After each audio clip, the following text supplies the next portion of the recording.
معزز سامعین و طلباء کرام، السلام علیکم ورحمۃ اللہ وبرکاتہ۔ احادیث مبارکہ کی روشنی میں چند خصوصیات رمضان یہاں ذکر کیے جائیں گے تاکہ طلباء رمضان المبارک کی اہمیت سے روشناس ہو سکیں۔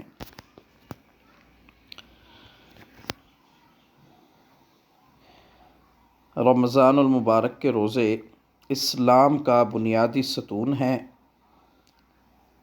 رمضان کے روزے امت محمدیہ پر بطور خاص فرض کیے گئے ہیں۔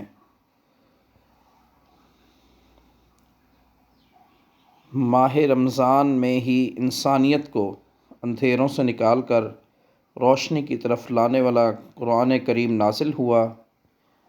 ماہ رمضان میں جنت کے دروازے کھل جاتے ہیں، جبکہ دوزخ کے بند اور شیاطین قید کر دیے جاتے ہیں، یعنی دوزخ کے دروازے بند کر دیے جاتے ہیں اور شیاطین قید کر دیے جاتے ہیں۔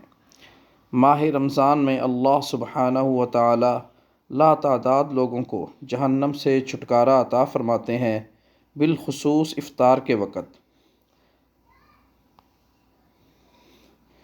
ماہ رمضان میں ثواب کی امید کے ساتھ روزہ رکھنے والوں کی مغفرت کر دی جاتی ہے۔ ماہ رمضان کی راتوں میں تراویح، تہجد اور دیگر اعمال صالحہ کی وجہ سے گزشتہ گناہوں کی بھی مغفرت ہو جاتی ہے۔ رمضان کے اخیر عشرے میں لیلۃ القدر کی عبادت 1000 راتوں کی عبادت سے افضل ہے۔ ماہ رمضان میں افطاری کے وقت مانگی گئی روزہ دار کی دعا کبھی مسترد نہیں ہوتی۔ اللہ پاک ہمیں رمضان المبارک کی مبارک ساعتوں سے صحیح مستفید ہونے کی توفیق نصیب فرمائے، آمین۔